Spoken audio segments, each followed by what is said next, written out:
voilà, systématiquement, donc c'est à peu près 3 fois par an. Donc vraiment avec cette idée de aussi que ces temps d'échange puissent être l'occasion de mieux connaître chacun des membres. En fait, on a passé beaucoup de temps à se mettre d'accord sur les mots qu'on employait et à être sûr qu'on parle bien tous de la même chose. Ça a pris un peu de temps, Camille nous a aussi beaucoup aidés et ça a amené aussi, pareil, le groupe à décider de formuler une charte de l'éthique de la ressource, donc qui est autant une charte éthique qui est sur la ressource elle-même, peut-être Camille t'en parlera peut-être tout à l'heure, cette charte, et des outils, charte inventaire, et je m'arrête là, comme ça je...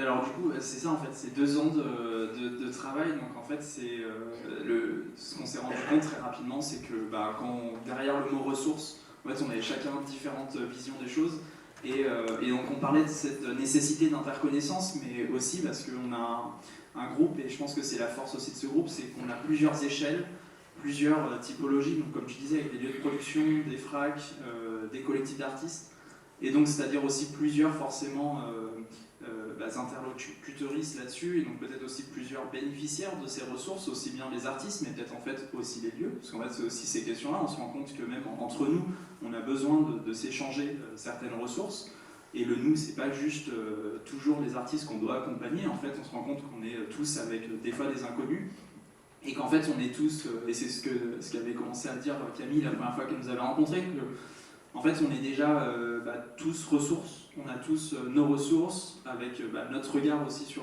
les choses. Alors, on n'est pas tous juristes, donc en effet, sur des questions très pointues, on peut avoir besoin d'aller demander de la ressource avec une expertise extérieure au groupe. Mais en fait, déjà, on s'est rendu compte que peut-être que la première chose, c'était d'un peu voir qui on était autour de la table.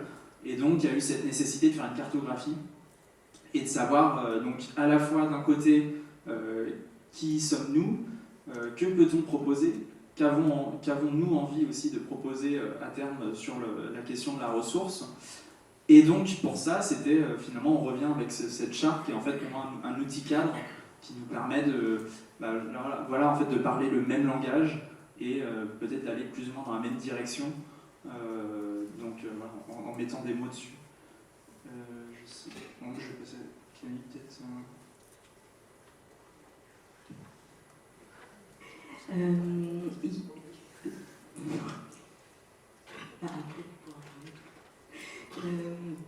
Oui, donc la proposition, c'était effectivement d'animer un groupe assez hétérogène, mais de toute manière, c'est ça aussi, au-delà du partenariat avec Astre, de toute manière, c'est ça aussi qui fonde la ressource.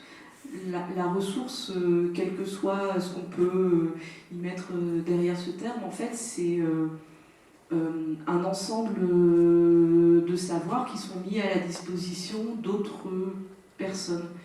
Et forcément, ce savoir, il est construit culturellement, il est construit dans un contexte géographique et temporel bien particulier, et il est construit aussi par un individu, une personne, qui a son caractère, qui a ses humeurs, qui a son métier, qui a ses contraintes familiales et professionnelles, enfin bref. Du coup, une ressource n'est absolument pas neutre, ça ne sert à rien de toute manière d'essayer de trouver un cadre qui va figer les choses, et donc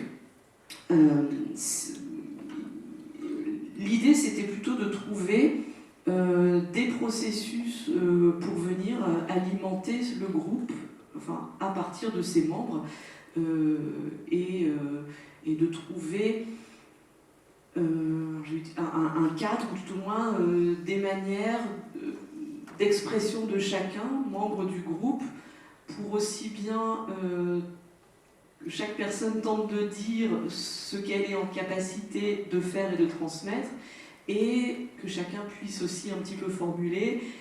C'est toujours très compliqué. Là, je parle pas forcément du groupe en lui-même, hein. C'est vrai pour tout le monde. En fait, c'est toujours compliqué de dire je ne sais pas.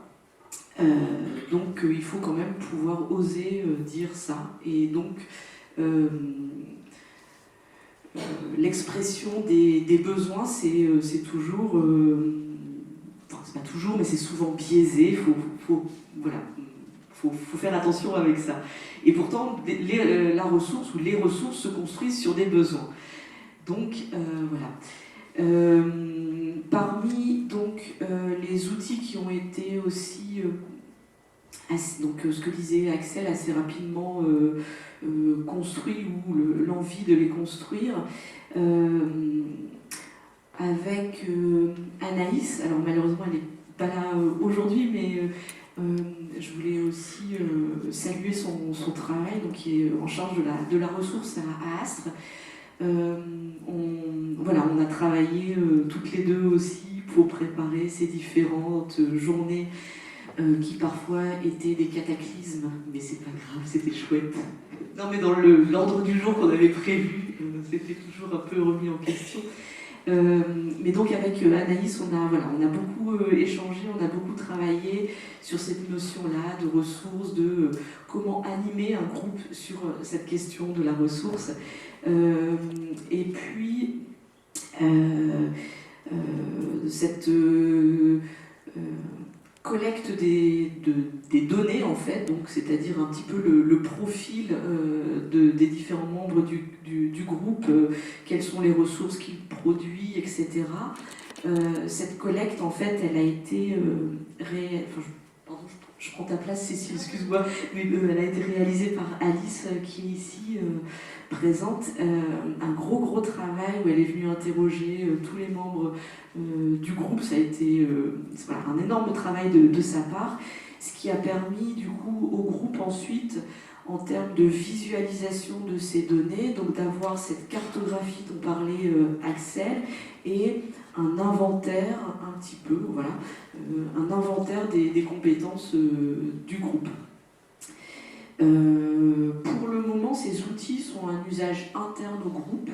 Là, en fait, on arrive dans une, j'allais dire, phase intermédiaire où on a donc il y a des nouveaux venus qui viennent d'intégrer le groupe, donc après 2 ans de travail. Ça, c'était la dernière réunion. Et puis, on va passer maintenant à une phase d'activation pour vérifier que ces outils fonctionnent. Peut-être, ouais, du coup, juste pour finir là-dessus, en fait, c'est vrai que ce qui est intéressant, c'est qu'aujourd'hui, on est vraiment à un moment un peu charnière de ce groupe où on a eu besoin, en fait, on s'est rendu compte qu'on avait besoin de clarifier certaines choses, donc c'est passé par une cartographie, une charte, de poser des mots, de se connaître aussi entre nous. Et là, maintenant, l'idée, c'est que là, il faut chacun formule clairement, on va dire, nos besoins, nos envies, et qu'on puisse mettre ça pour l'année prochaine en phase test, j'ai envie de dire, et voir déjà avoir des premiers retours de terrain. Et c'est là qu'on va se rendre compte aussi de peut-être déjà des choses, des impensés, peut-être du groupe, des choses qui déjà fonctionnent bien. Et donc là, c'est un peu un moment très charnière où c'est vrai que là, on a travaillé pendant 2 ans, et donc là, maintenant, on va enfin tester, on va dire, sur le terrain. Donc voilà, on en reparle dans 1 an, je pense, même pas. Peut-être juste un élément supplémentaire effectivement sur cette activation. Donc l'idée c'est vraiment que chacun de ces ressources, projets ressources, s'active sur un temps donné ensemble. Il y a le fait aussi que donc ça reste une expérimentation dans le cadre du contrat de filiale. Donc l'idée aussi c'est de donner un modèle économique, enfin non, pas donner un modèle économique, en tout cas permettre cette expérimentation en finançant aussi les structures qui n'ont pas les moyens en fait aujourd'hui de développer de fonctions ressources. Donc on est parti sur une idée de 6 mois. L'autre élément que je donnerais, qui est peut-être plus justement dans ce rôle de Astre, de ces liens, donc il y a un premier lien régional qui se fait avec un ensemble d'acteurs. Aujourd'hui, il y a Chloé et Alice qui sont là pour Co, il y a tout un travail en cours en fait sur les questions d'accompagnement dans le secteur culturel en région. Donc ça tombe assez bien parce qu'on se trouve dans ce mouvement-là, et comme vous le savez, généralement les arts visuels, c'est pas la ressource la mieux maîtrisée dans le secteur culturel.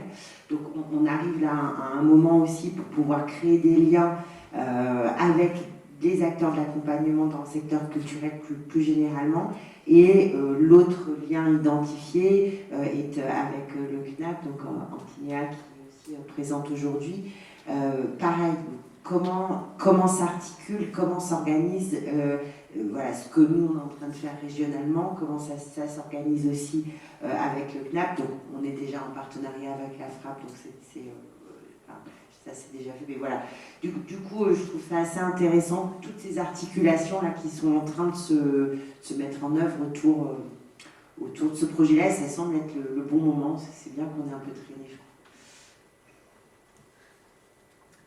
Oui, Charlie, si tu veux témoigner de ton expérience. Je pense que c'était bien que vous parliez de ce groupe-là, parce que je ne sais pas si c'est une exception, mais on ne s'est pas partagé partout en France, ou en tout cas, comme tu le disais, mettre en place un centre ressources, un endroit vraiment dédié à l'information, etc., à la formation et tout. C'est un gros questionnement, et du coup, comme je disais tout à l'heure, j'ai pas mal de choses à dire. Je pense que c'est bien aussi que je parle un petit peu de mon cursus, quoi, parce qu'au final, il y a beaucoup d'endroits comme chez nous à Amiens, par exemple, ça tient à 2 ou 3 personnes en vérité, le début de ce type d'initiative. Et du coup, je pense que je suis un peu obligé de parler de moi pour pouvoir... aussi, ça va amener le sujet d'après, c'est quoi la finalité, en fait, c'est quoi les objectifs derrière ça. Et émancipation, oui. Sinon, bon, voilà. Et du coup, donc moi, effectivement, donc je suis à Amiens, j'étais à Strasbourg avant, à la Haute École des Arts du Rhin, enfin, voilà, donc... j'ai eu un DNSEP, pardon, et puis je suis revenu à Amiens. Et donc il y a eu beaucoup de problématiques sur lesquelles je me suis buté en tant que jeune artiste, sur l'accompagnement, etc., sur le harcèlement lié aux structures d'insertion type Pôle emploi, parce que RSA, parce que machin, etc., humiliation, contrôle à la recherche d'emploi, tout ça. Ce qui m'a amené vers des lettres ouvertes, vers des courriers envoyés au ministre, à l'époque c'était... Myriam El Khomri, qui était ministre du Travail. Voilà, donc expérience de jeune artiste très sympathique. Et donc, suite à cette lettre ouverte, effectivement, on a eu une concertation, donc c'était pas un saut d'avis, effectivement, concertation métropolitaine et aussi régionale en Hauts-de-France. Et donc c'est Fabiana qui est intervenue hier, qui m'a invité au sein de la concertation amiénoise, donc suite à cette lettre ouverte. Et bon, voilà, c'était. Moi, je me rappelle m'être présenté en tour de table devant un directeur de FRAC ou de musée, ou etc. Je suis artiste et je suis en colère. Donc voilà, il y a des problématiques, des enjeux où. Enfin, bon, je parlais de l'école aussi parce que. Il y a une problématique de formation, un problème de formation où même si on est diplômé, on pense être compétent et on se bute tout un ensemble de charges de travail qu'on peut appeler exogène à la pratique artistique en fait. Et ça fait partie effectivement des enjeux de ce centre de ressources. Mais à titre personnel, donc après ces concertations, j'ai dû me questionner sur qu'est-ce que j'allais faire moi en tant qu'artiste bénévole dans ce type d'action, et je pense que chez nous à la briqueterie c'est un peu la priorité pour tout un ensemble de raisons. Pour questionner en fait surtout ces charges de travail qui sont extérieures à la pratique artistique en fait, et aussi pouvoir in fine limiter ce harcèlement, RSA, etc. Enfin, voilà. Donc voilà, je sais pas si pour faire très court quoi. Après donc du coup à la briqueterie là, on engage notre première saison où on va proposer des accompagnements gratuits, et bon, je peux continuer sur les enjeux, mais... Donc en fait, très concrètement, moi en tant qu'artiste, c'est vrai qu'on avait parlé pour une réunion de préparation, on est dans un milieu extrêmement compétitif. Déjà à l'école, c'est comme ça, on sent qu'on est chacun dans son coin. Enfin, on n'a pas forcément les mêmes expériences dans toutes les écoles, mais la plupart des gens que j'ai rencontrés de Marseille à Lille, Tourcoing, c'est à peu près les mêmes sentiments chez les anciens étudiants, c'est-à-dire qu'il y a de l'humiliation, du harcèlement parfois. Et on sent aussi surtout qu'après coup, qu'on a été dans un marché, quoi. Les écoles, c'est un marché. Pardon, je ne devrais pas dire ça parce que quand j'ai des camarades de Massico, il n'y a pas de problème, mais c'est quand même une réalité, quoi. Les écoles font pas toujours leur travail. On nous dit oui, c'est pas notre rôle de former des juristes. Tu l'as dit tout à l'heure. Non, mais enfin, bah si, en fait, parce que nous, en tant que professionnels, c'est ce à quoi on va devoir faire face. Donc, ça pose cette question-là, quoi. Voilà, et donc la compétitivité avant l'école, au sein de l'école, après l'école, avec les appels A, où on a tous connu en tant qu'artistes de remplir 20, 30, 40 dossiers, de recevoir que des réponses négatives ou des propositions de marchandage, etc. Donc je pense qu'il y a un enjeu qui est intrinsèquement politique, presque même syndicaliste, hein, je pourrais dire, aux militants au sein de la ressource, qui est dans le moyen, voire long terme, de pouvoir transformer les habitudes, pas forcément déjà des artistes, c'est-à-dire et ça serait bien que tu n'acceptes pas un truc où tu n'as pas de droit de démonstration, sauf si éventuellement c'est une association qui est dans une économie particulière, mais si c'est une collectivité, non, quoi. Et c'est un exemple, mais ces choses-là, et puis aussi de pouvoir transformer le secteur, et puis aussi de pouvoir informer, parce que chez nous, on a beaucoup d'autodidactes qui sont pas forcément au courant aussi des luttes nationales, c'est-à-dire la continuité de revenus, tout ce qui s'est passé avec la cotisation pour la retraite, les 180 000 artistes-auteurs qui n'ont pas été appelés, etc. Enfin, tout ça, on ne le sait pas forcément quand on commence sa pratique, et forcément, on se retrouve un peu candide vis-à-vis des enjeux du secteur, quoi. Et c'est un des gros enjeux du plan de ressources, quoi, où qu'il soit.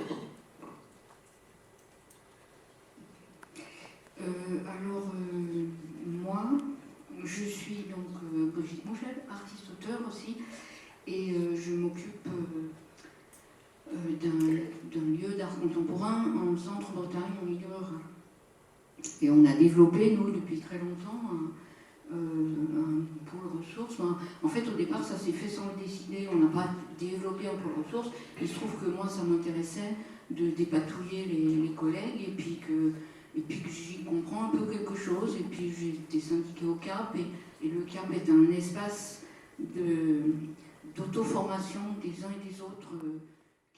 Parce qu'on s'est rendu compte aussi que la position de Astre dans ce groupe-là, c'est-à-dire que du coup on était animateur de ce groupe, mais en fait on en est membre aussi, puisqu'on a un rôle aussi dans cette question de la ressource, différente de celle des membres, mais qui est une question de rouage, de lien, que ce soit avec d'autres... que ce soit justement des ressources peut-être liées nationales ou ailleurs, enfin en tout cas voilà, on avait une espèce de rôle, on disait un peu l'huile dans les rouages, voilà, mais qu'on avait besoin d'un tiers et d'une ressource du coup extérieure pour nous accompagner dans ce travail. Et voilà, évidemment l'apport de Camille a été assez fondamental, puisqu'évidemment vous la connaissez, elle a mis le doigt sur les endroits qui étaient importants. Alors il se trouve que je suis un petit peu plus experte peut-être que certains, mais l'idée c'est qu'on finisse par faire un réseau d'artistes et d'associations qui sont un peu plus calés dans tel truc, dans tel autre, et puis qu'on sache un peu qui fait quoi et à quel endroit aller demander. Et donc toujours quand même de pair à pair, et dans une générosité de l'accueil et de renseignement. Du coup, cette idée de relais ressources, elle me plaît bien. Donc voilà, nous on fait ça depuis longtemps, c'est gratuit, voilà. On passe des compétences et pas seulement des informations. Accueil humain aussi, parce qu'en fait il y a plein d'artistes qui sont dans une grande fragilité, précarité, à tous les âges, hein. Pas seulement les jeunes qui sortent des écoles, ou les vieux qui sortent des écoles d'ailleurs, mais moi je renseigne aussi des personnes qui partent à la retraite, qui ont eu un métier salarié toute leur vie, et qui avaient des velléités d'être artistes, et qui décident à cet âge-là d'y aller, quoi, de faire ce nouveau métier. Et donc là aussi, il faut informer. des personnes qui n'ont pas forcément fait des écoles d'art. Voilà. Donc il se trouve aussi qu'avec tout ça, je fais partie du conseil d'administration du réseau Art Contemporain en Bretagne, qui s'appelle ACD, qui se pose aussi des questions sur la ressource et qui essaye de mettre en œuvre des choses.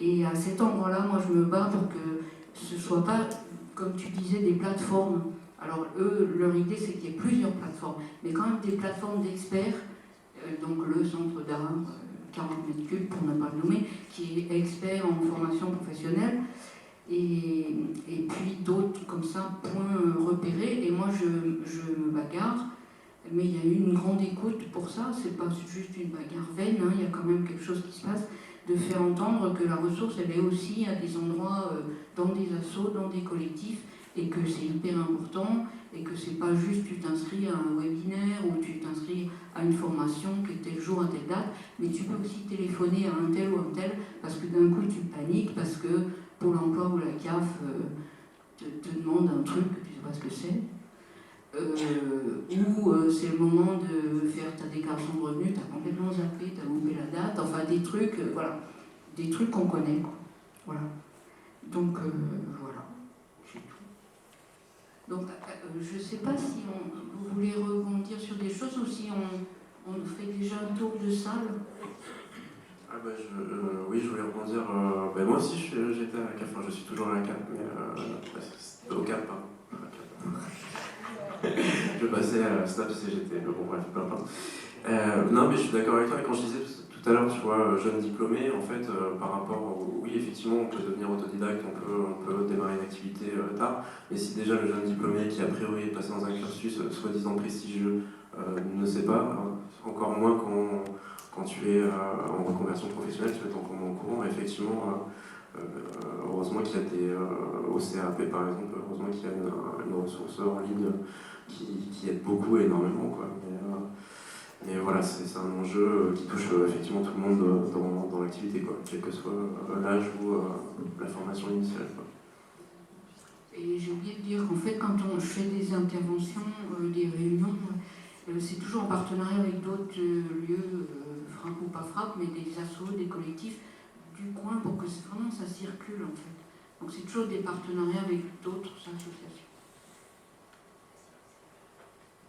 Je vais rebondir un peu ce qui a été dit, mais tu parlais d'enjeux politiques, je trouve que c'est assez fort en tant que collectif d'artistes de se positionner sur ces ressources-là. On parle d'un enjeu d'émancipation à terme, et en fait c'est ça, c'est par exemple pour nous, un petit collectif, participer pendant 2 ans à des concertations autour de la constitution d'un groupe de travail, ça prend beaucoup de temps, donc ça veut dire aussi que c'est pas forcément tout de suite actif, c'est-à-dire on n'est pas arrivé dès le premier jour dans ce groupe de travail avec des sous tombés du ciel qui nous permettent d'ouvrir dès le lendemain une hotline pour tous les artistes du secteur. Et donc en fait c'est aussi un enjeu, et dont on parlait de la concurrence entre nous tous, artistes, autoristes, en fait c'est hyper important je trouve de penser le commun. Et donc c'est aussi un engagement, je pense à notre petite échelle, d'aller, alors ça prend du temps, aller aussi dans ces groupes de travail, participer pour pas justement que ce soit aussi des choses qui nous échappent, c'est des choses qui nous concernent tous. Et c'est vrai qu'on n'en a pas parlé, mais il y a le Astre là-dessus a été facilitateur pour nous aussi en tant que indépendant. Donc ça veut dire que parce que là ça c'est 2 ans de travail, mais en fait on est indemnisé en tant qu'indépendant, ce qui est hyper fort et qui est encore un choix de soutenir aussi et de rendre possible la représentativité des indépendants au sein de ces groupes de travail qui serait peut-être pas le cas. Je suis pas sûr que si on n'avait pas ça, en tant que bénévole, en fait, on ne peut pas se mettre pendant 2 ans à participer à des discussions et potentiellement avec des gens autour de la table qui, eux, sont salariés et donc ça peut faire partie de leur mission de participer à ce groupe de travail. Donc je trouve qu'il y a aussi un enjeu, un choix aussi très fort pour les artistes de s'emparer de ces questions-là et peut-être justement de contrebalancer avec cet univers très individualiste et concurrentiel.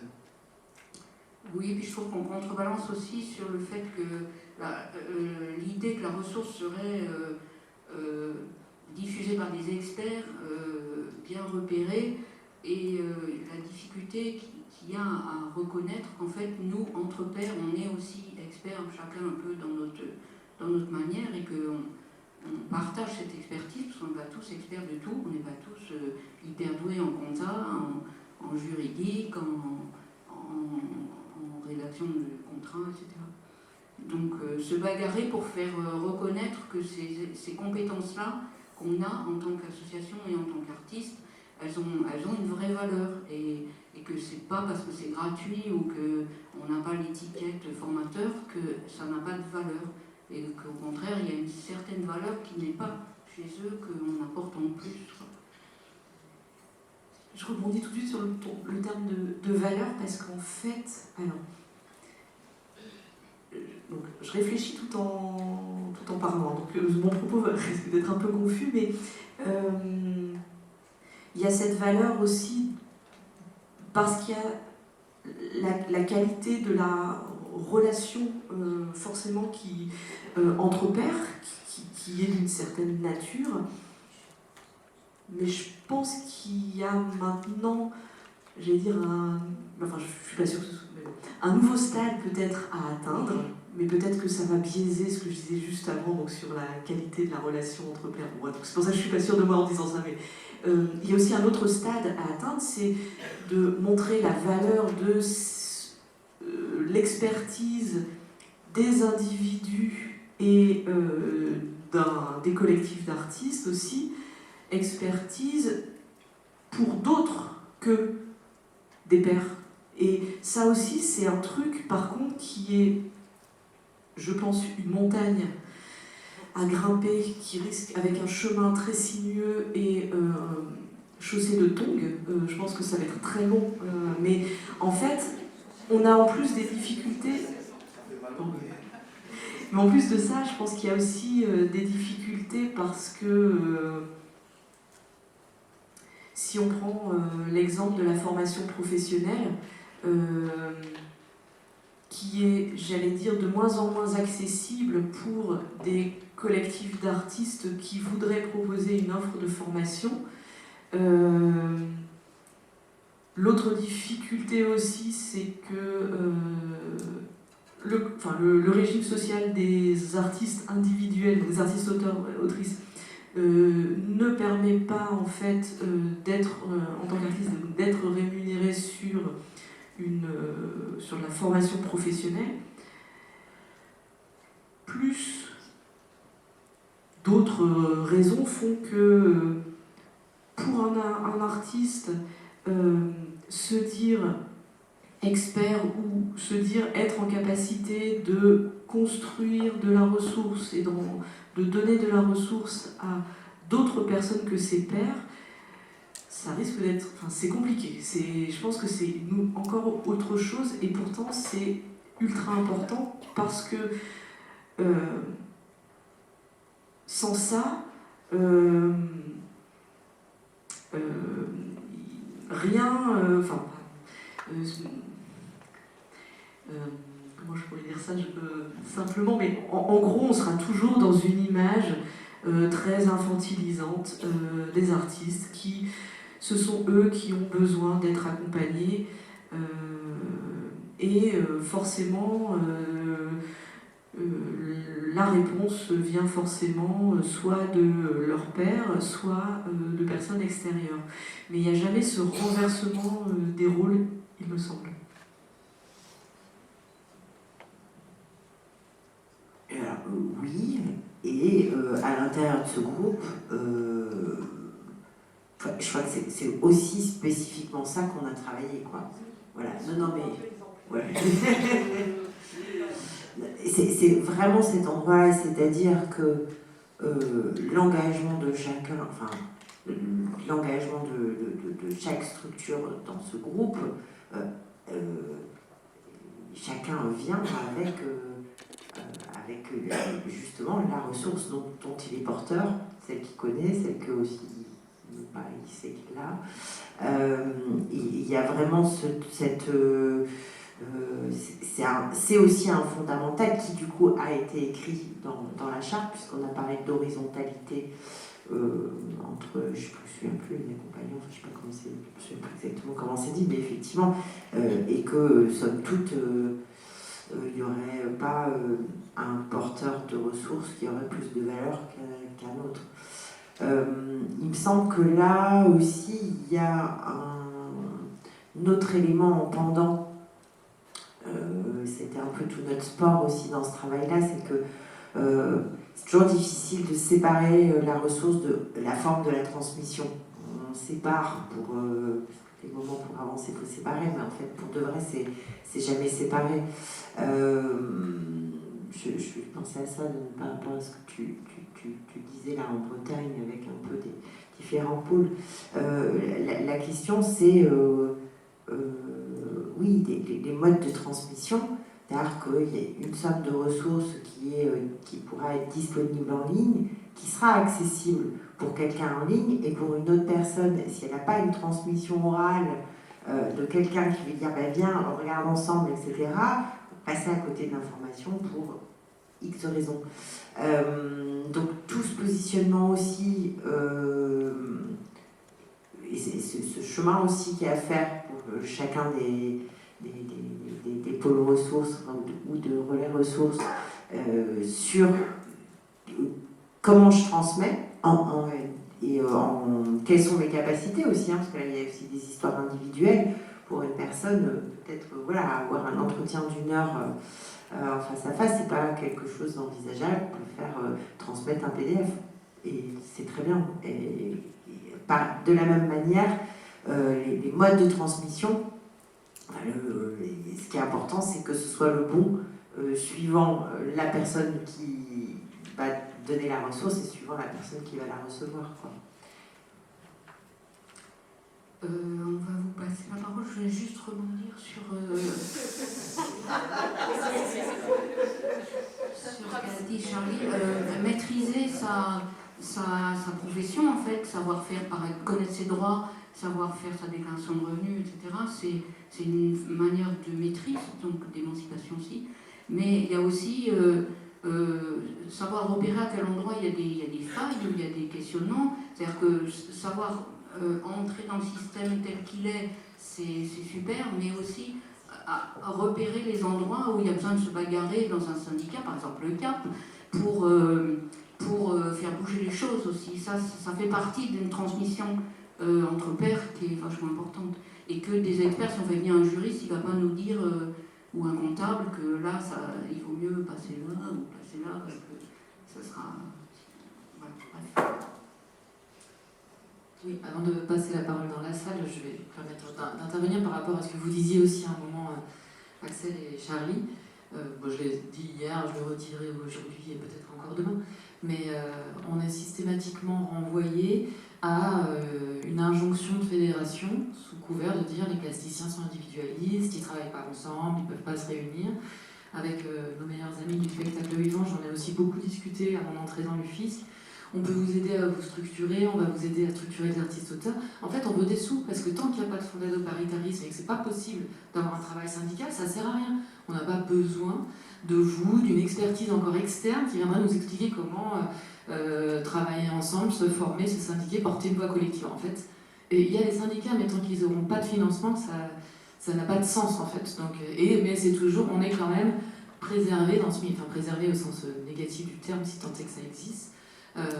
Coincé dans les arts visuels, dans ce prétendu individualisme, et c'est en fait exaspérant. Parce que comme on n'arrive quand même pas à fonctionner avec ces défauts de financement, on n'arrive pas à démontrer l'expertise qu'on arrive à créer ensemble, CAP, CGT, peu importe, dans ces syndicats qui existent déjà et ces initiatives. Donc ça, c'est une première chose. Après, tu disais aussi, Cécile, le glissement. En fait, on parle de la ressource. Là, je voudrais juste parler 2 minutes de formation professionnelle, mais bon, c'est pas la même chose. Ok, je ne lance pas le débat là maintenant, mais juste pour dire aussi dans la suite de ce que vous disiez. Et en l'occurrence, moi, je siège à l'ABDAS. Et c'est un propos qui est beaucoup tenu par les représentants du CAP, en l'occurrence, parce que le CAP siège aussi à l'ABDAS, pour dire qu'en fait, il y a un retournement de situation, forme d'improbabilité. Il y a 60 ans de retard pour l'arrivée de la formation professionnelle pour les artistes-auteurs, alors que c'était un droit pour tout citoyen français quand même, dès les années 50. Donc arrive la formation professionnelle enfin en 2012, et arrive, voilà, il y a 2 ans, la réforme de la formation professionnelle, les appels à projets, Calliope, etc. Et donc en fait, l'expertise des artistes-auteurs qui se montent en collectif ou qui se montent en organisme de formation, qui existait, ça a pu se naître, et en fait c'est en train de mourir à cause de Calliope et des appels à projets. Et donc en fait les artistes sont obligés de revenir avant l'arrivée de leur droit à la formation professionnelle, dans des galères justement de transfert entre pairs, etc., qui sont dans la nécessité de se désinstitutionnaliser par rapport à un droit qui leur est enfin acquis et qui finalement, ce ne sont pas les experts qui sont porteurs de la parole, et du coup la formation professionnelle, évidemment si c'est s'agit d'apprendre à piloter un drone, pourquoi pas, mais sur d'autres choses il y a une vraie perte d'expertise, parce qu'on travaille aussi beaucoup avec des photographes, mais plasticiens c'est pas, ça va me dire, mais voilà, enfin bref, du coup c'est juste pour dire ça, et finalement il y a un grand retour en arrière dans le rapport à la formation professionnelle avec précisément cette perte de l'entre-pairs en fait. Voilà. Merci Catherine Taxi, directrice du FRAC Artotech Nouvelle-Aquitaine. Julie t'a dit à peu près 80% de ce que je voulais dire, hein, donc c'est parfait. Moi je voulais revenir sur peut-être un propos un peu déprimant, Camille, quand même, sur la fin. Mais tu as raison d'insister là-dessus, parce que je pense qu'au-delà de ce que tu viens de dire, c'est-à-dire soulever la question de fond qu'on doit traiter au niveau local, régional, mais surtout national, c'est-à-dire cette espèce de solidarité nécessaire entre les acteurs de ce secteur que nous sommes tous, et vous en premier lieu. Pour ça que je suis quand même très heureuse de ce compagnonnage de longue date maintenant entre le CIPAC et la FRAP, qu'on ne connaît pas dans le détail. On siège ensemble à la DAS, on pousse ensemble sur les mêmes dossiers, on a créé ensemble le CNPAV, et j'oublie pas le rôle du CAP dans cette histoire et de celui de Catherine Minot, qui nous a appris à tous beaucoup de choses dans cette salle, de très concret et de très efficace sur le terrain. Il n'empêche que la question de fond de cette structuration dont tu parles, de ce statut qui fait défaut et qui est quand même le cœur du problème, qui crée un mouvement comme ça assez permanent, avec des vagues d'ultralibéralisme dans ce secteur que je ressentais hier dans les échanges et dont on regarde aussi les effets ensemble aujourd'hui. Il n'empêche, et pour finir sur tes propos, Camille, que je pense que en tenant ce mouvement de fond, il faut quand même aujourd'hui qu'on essaye, non pas de mettre un pansement sur une jambe de plate, mais d'agir ensemble pour que des choses se passent très concrètes et que les individus qui sont positionnés dans ce secteur-là puissent tout simplement vivre et agir. Donc l'horizontalité dont parlait Cécile, pour moi c'est évidemment une condition préalable philosophique, je dirais. Après, il faut voir comment elle agit dans la réalité. Mais peut-être pour parler et dialoguer avec Axel et Cécile sur l'idée de ce groupe de travail, l'horizontalité, ça ne suffit pas à un moment donné quand on est dans ce groupe de travail et qu'on regarde comment agir, il faut sans doute se déplacer. Et quand tu parles de l'expertise, et Brigitte aussi, que vous avez, que vous mettez en œuvre, je pense que c'est là le cœur du problème. C'est-à-dire comment on fait pour que cette expertise, elle soit payée, tout simplement, qu'elle soit rémunérée, qui sont choisis délibérément, et comment on fait pour qu'à côté de cette expertise, il puisse y avoir aussi autre chose qui puisse se construire de préférence ensemble et qui soit là, de mon point de vue, plutôt de l'ordre de l'information, de la formation, et construire un petit peu ces trois niveaux ensemble, c'est-à-dire le pair à pair qui sera toujours nécessaire. Comment on fait pour qu'à un moment donné, Axel, toi, tu aies un retour économique sur la valeur des informations que tu dispenses auprès de tes pairs, et comment on fait pour qu'un FRAC, un centre d'art, Astre, puisse mettre en branle des formations professionnelles ou des journées ou des symposiums d'information, parce qu'on sait aussi que c'est dans ces temps-là où on apprend collectivement les uns des autres. Donc je pense que c'est ces différents échelons qu'on est en train d'essayer de régler, mais je pense qu'il serait, et Cécile tu l'as précisé, totalement illusoire de dire qu'on pourrait les régler en Nouvelle-Aquitaine parce qu'il y a une énergie, une synergie entre les individus qui se passe bien, même si on n'est pas du tout, je dirais, mieux doté économiquement qu'ailleurs. On ne peut pas le mener s'il n'y a pas un mouvement de fond aussi national qui continue à se structurer et où on fait avancer les choses de façon très concrète. Et là, force est de constater que c'est pas tout à fait ce qui se dessine aujourd'hui. Et moi, j'avais une dernière question, Brigitte, là pour le coup très directe. Quand vous parlez justement de ce que vous diffusez, de différentes natures, du juridique, du fiscal, du social, etc., très concrètement, quels moyens vous avez de mettre à jour ces informations, ces données qui sont mouvantes? Un tas d'endroits en fait. Après, c'est à force d'habitude, je sais à quel endroit c'est fiable. Et quand je suis pas sûre, c'est les réseaux, le CAP notamment, des personnes, ressources, Camille aussi, donc selon le domaine. Et puis après, c'est une fouille, c'est une veille permanente, quoi. Et y compris sur les sites officiels, le site de la Sécurité sociale des artistes-auteurs, enfin, il y a plusieurs endroits. Et ça vient... la recherche vient des questions qui me sont posées aussi. C'est-à-dire que quelqu'un qui d'un coup me dit c'est quoi une balance de trésorerie, la CAF elle me demande une balance de trésorerie. Alors là, donc bon, ça m'intéresse, voilà, je vais chercher, je fouille, je finis par repérer, trouver, voilà. Je réponds à la question, c'est ça? Oui, voilà. Donc c'est un différents endroits, le CNAP aussi, hein, enfin il y a plusieurs endroits où je sais que c'est fiable, à force, mais je croise plusieurs choses et puis c'est des personnes, quoi. Donc Camille notamment et Catherine, oui. Mais d'autres, hein, moi j'ai constaté que l'expertise, enfin cette espèce d'expertise se développe de plus en plus. Moi dans les réunions que je fais, il y a des artistes-auteurs comme moi qui d'un coup s'intéressent. La compta, ça leur plaît, voilà. C'est comme une sorte de mot croisé où ils essayent de résoudre un truc et puis d'aboutir à un machin. Donc il y a des gens qui aiment faire ça, il y a des gens qui aiment se questionner sur les questions juridiques et trouver des réponses et dans les textes de loi, machin truc. Donc à force, on sait à qui s'adresser aussi et trouver la bonne ressource. Juste très rapidement, mais parce que ça c'est une question qui s'est posée au sein du groupe de travail Relais Ressources, on a aussi dit que c'est aussi une question de dater les informations qui est hyper importante. Ça veut dire qu'on indique à quelle date elle est valable et on vient aussi à Camille des fois de se dire mais en fait on ne sait pas et donc peut-être que c'est plutôt faire un peu donner en tout cas le maximum d'outils pour avoir la compréhension au plus exact et répondre au mieux à ces questions. Y compris répondre que là il y a un vide. Des fois il y a un vide.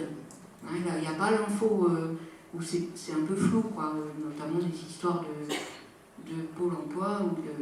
On revient toujours à ça, mais c'est là qu'il y a quand même un gros. Pôle emploi et la CAF, c'est quand même. Et puis bon, parmi les artistes-auteurs, il y en a beaucoup qui ont une pluriactivité. Donc il y a aussi des tas d'endroits où c'est compliqué, enfin bon, voilà. Donc. Bonjour. Moi j'avais une question qui concernait, enfin qui va un peu dans le sens de la précédente question sur la mise à jour. Mais est-ce qu'il y a des formes d'instances de contrôle? Alors ça fait un peu gros mot comme ça, mais parce que il y a des gens qui, je pense, de très bonne volonté, mais dispensent aussi de la ressource, des informations qui sont parfois pas très justes, des fois même vraiment dangereuses. Et où du coup, enfin, je ne sais pas quels sont les moyens aussi un peu de contrôler pour justement des jeunes gens qui ont besoin d'avoir une ressource. Si l'information est mauvaise, comment on peut réagir à ça? Déjà, faire circuler l'information, qu'il y a de l'information dans tous les sens et qu'elle n'est pas forcément fiable. Donc déjà, ça permet d'être un peu en alerte, à se dire, c'est pas parce que j'ai été voir le site de je sais pas quoi, de tel coach en art visuel, bref. Donc et voilà, déjà faire circuler cette idée qu'il y a plein d'infos un peu floues ou de gens qui croient qu'ils vont créer l'entreprise qui va aider les artistes-auteurs à gagner mieux leur vie. Donc après, oui, je sais pas, c'est la rumeur aussi. Hein. Non, mais je dirais aussi, après je te laisse la parole, excuse-moi, juste pour dire, s'assurer que sur les sites internet sur lesquels tu vas, ça remonte au texte de loi. Enfin, je veux dire, normalement, des sites rigoureux, ils s'en remettent au texte de loi. Pour moi, ça, c'est déjà un gage un peu, mais tu as peut-être d'autres choses à ajouter, Camille. Alors juste pour compléter, parce que effectivement c'est complètement ça, il y a aussi, enfin souvent on peut constater que l'information un peu erronée, biaisée ou non sourcée, enfin bref, elle émane souvent d'une personne, alors d'une personne physique ou morale, peu importe, mais isolée, ou tout au moins qui n'est pas dans une communauté, parce que moi, je me fie beaucoup à la veille et au groupe, en fait. Si cette information donc, qui émane d'une personne est fiable, elle passera le filtre de la validation du groupe. Sauf que le problème, et on en revient un petit peu à ce qu'on disait au début, c'est qu'il y a énormément de rétention d'informations pour des raisons lucratives en fait. C'est ça le gros souci. Je pense, enfin j'y connais rien, mais je crois que c'est comme pour le secteur de la recherche en fait. On peut se dire qu'une information qui est publiée largement, librement et gratuitement, elle sera longtemps rendue publique et sans trop de critiques, plus on peut la considérer comme fiable. Alors que toutes ces structures qui ne délivrent aucune information publiquement, on peut d'autant plus s'en méfier qu'elles n'ont jamais été... comment on dit ça ? Enfin, que le groupe n'a jamais... Enfin, le groupe, le collectif, la société, enfin, peu importe, mais le collectif n'en a jamais connaissance et... Enfin, je veux dire, c'est le même principe. Enfin, mis à l'épreuve du collectif. Ouais, c'est ça. Oui, c'est mieux dit.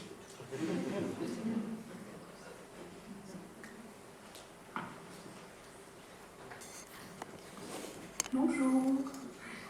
J'avais juste une question. J'espère que je pose pas une question et au pire, j'aurai une réponse, tant pis. Mais je m'appelle Mona, je suis avec Flavie, on est étudiante aux Beaux-Arts de Nantes, Saint-Nazaire. Et vous avez beaucoup parlé du coup des ressources pour les artistes, les associations et les collectifs. Mais nous, on ne sait pas où trouver la ressource. On ne sait pas si c'est un vide ou alors c'est dans notre tête. Mais on n'a pas la ressource pour créer notre association et être accompagné correctement pour créer une association du coup liée à l'art et à la communication de performance et d'exposition et tout pour les artistes. Et on ne sait pas où chercher. Et les maisons des associations qui sont dans les villes ne sont pas forcément ciblées sur l'art et ne peuvent pas forcément nous aiguiller de la meilleure des manières. Donc on fait comment, s'il vous plaît? Je vais passer rapidement, je pense, à Camille. Mais justement, je pense que c'est une bonne question et c'était tout l'enjeu de rejoindre un groupe de travail pour justement mettre en place ces choses-là. C'est que concrètement, et encore là, j'ai eu un exemple où donc, au sein du collectif d'artistes, on fait un rendez-vous avec les élus de la ville et à la fin de la réunion, donc il y a une des personnes, alors c'est pas l'élu, mais c'est une technicienne qui était avec cette personne-là qui vient me voir et qui me dit j'ai une jeune artiste qui voudrait faire ça, machin, vers qui je peux l'envoyer? Et en fait, voilà, moi ce que je dis, en fait pour l'instant on ne sait pas, officiellement il n'y a pas grand-chose. Et donc je lui ai dit, bon cette personne je la connaissais, je lui ai dit elle peut venir me voir, on va en discuter, et c'est ce qui s'est passé, mais voilà, en fait à chaque fois on revient sur du pair à pair, et donc tout l'enjeu c'est des groupes de travail comme là ce qu'on essaie de faire avec AS, c'est de justement formaliser les choses et pouvoir garantir une information fiable, gratuite, ou en tout cas à but non lucratif. Et donc voilà, très bonne question, mais je pense que je vais laisser si Camille. seulement il existait une fédération des associations d'artistes quand même, moi. Ce serait trop chouette, franchement.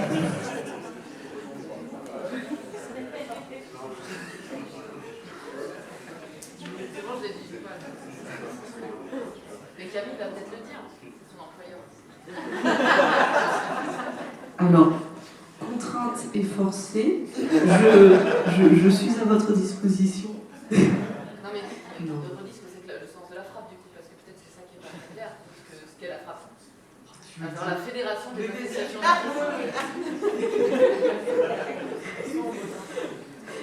Donc, la frappe... Vas-y, dis-le. Non, mais du coup, Quoi, la frappe la frappe, c'est la Fédération des réseaux et associations d'artistes plasticiens. Et en gros, on est la seule fédération nationale qui représente uniquement les collectifs d'artistes et les associations d'artistes. Donc, on a la chance d'exister depuis un moment, de s'être un petit peu doté, et donc on a pu notamment se doter d'une salariée déléguée à la ressource qui est Camille. Donc tout est par définition libre, gratuit, vous n'avez pas du tout besoin d'être membre de la frappe pour avoir de l'info. Donc vous appelez Camille et elle pourra vous donner vraiment toutes les informations. Parce qu'effectivement la maison des associations n'est pas nécessairement l'interlocuteur idéal dans ce contexte, parce que pas du tout, bah oui. Et en plus il y a un gros problème, et ça c'est aussi un enjeu d'intérêt général, un enjeu de société, et je pense c'est compliqué, c'est de plus en plus compliqué, mais faire comprendre que l'association n'est pas nécessairement l'équivalent de l'amateurisme ou du bénévolat, du stade de foot à côté, c'est compliqué de dire je veux faire ma pratique professionnelle, mais je veux la faire à l'intérieur d'une structure qui me permet d'avoir des subventions, qui est l'association, et du coup la maison des associations n'est pas nécessairement le bon interlocuteur pour ça. C'est mieux là. Et soit la frappe, soit évidemment toutes les personnes ici, a priori, qui sont de la frappe, ont monté leur association et sont artistes au départ, pour la plupart. Donc, entre midi et 2 notamment, on peut discuter tout le monde. Donc je sais pas, moi je ne vais pas répondre à ta question là tout de suite, mais des interlocuteurs tu peux en trouver. Mais sinon, c'est vrai qu'il y a des gros enjeux dans les écoles d'art, en fait, des contenus qui peuvent être proposés pour l'après ou pas.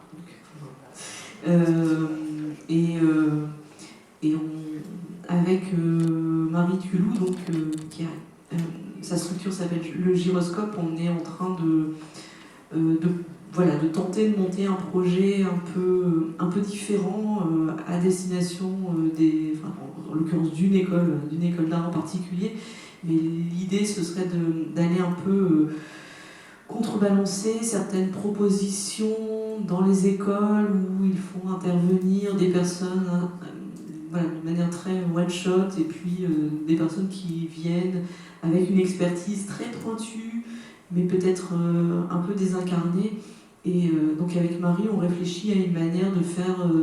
de proposer autre chose aux étudiantes et aux étudiants, de quelque chose de plus incarné, de plus proche vraiment de leurs besoins au moment où ils sont dans l'école, avec quand même quelques repères pour après l'école, mais de pas justement les bombarder d'informations, alors certes, dont ils auront besoin plus tard, mais ce plus tard, c'est pas au moment où ils sont dans l'amphi, et d'être vraiment au plus juste de leurs besoins, en fait, pour pas, justement, je veux dire, t'es en troisième année, on te bombarde d'infos sur ta déclaration d'impôt, je veux dire, que tu sois en école d'art ou moi, quand j'étais en licence d'histoire, alors je me serais enfuie en courant, quoi, je veux dire, les déclarations d'impôt, mais qu'est-ce que je m'en foutais à ce moment-là, en fait, donc c'est complètement alors déconnecté. Que maintenant, vraiment, on le kiffe, quoi. Mais voilà, en fait, c'est aussi, on en revient à ce qu'on disait au début, en fait, c'est que il y a ressources s'il y a un besoin. Si le besoin il n'est pas identifié, mal identifié, ou s'il n'est même pas dit, la ressource elle vaut rien.